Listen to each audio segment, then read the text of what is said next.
Lebih sadis dari pinjol, karyawan PNM di Goa dobrak pintu saat mendagih. Nasabah menangis histeris. Beredar sebuah video yang kini viral di berbagai media sosial di Kabupaten Goa, Sulawesi Selatan yang memperlihatkan aksi penagih hutang yang mendobrak pintu kamar nasabahnya pada Kamis 3 Februari 2022. Belakangan diketahui, 3 penagih hutang tersebut adalah karyawan PT Permodalan Nasional Madani Persero atau dikenal dengan PNM Mekar Mandiri Syariah Cabang Palangga, Kabupaten Goa. Ketiga karyawan PT PNM Mekar Palangga tersebut sedang menagih hutang terhadap nasabah atas nama Hamsina, warga Jalan Pelita Taborong, Desa Bontoala, Kecamatan Palangga, Kabupaten Goa, Sulawesi Selatan. Hamsinah, nasabah PT PNM itu mengaku saat dirinya ditagih, dirinya mendapat perlakuan yang kasar dan membuatnya malu kepada tetangga.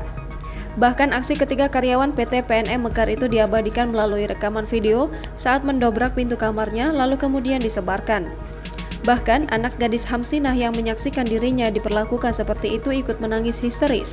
Bahkan tidak mau keluar rumah karena malu dengan tetangga yang saat itu ramai di depan rumahnya.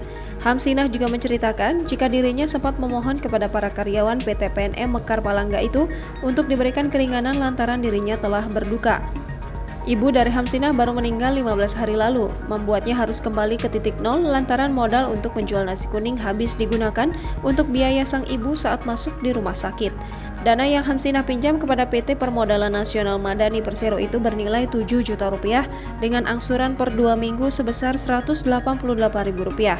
Karena karyawan PT PNM Mekar Palangga yang merupakan perusahaan milik pemerintah itu terus memaki dan memaksakan untuk membayar, Hamsinah pun menelpon saudaranya untuk meminjam uang sebesar 200.000, lalu kemudian membayar utangnya kepada penagih PT PNM Mekar Palangga. Namun sebelum memberikan uang tersebut, Hamsinah meminta agar video yang diabadikan oleh salah seorang karyawan PT PNM Mekar Palangga itu diminta dihapus agar tidak disebarkan. Namun sayangnya bukannya menghapus, video tersebut justru dijadikan story di salah satu media sosial hingga kini viral.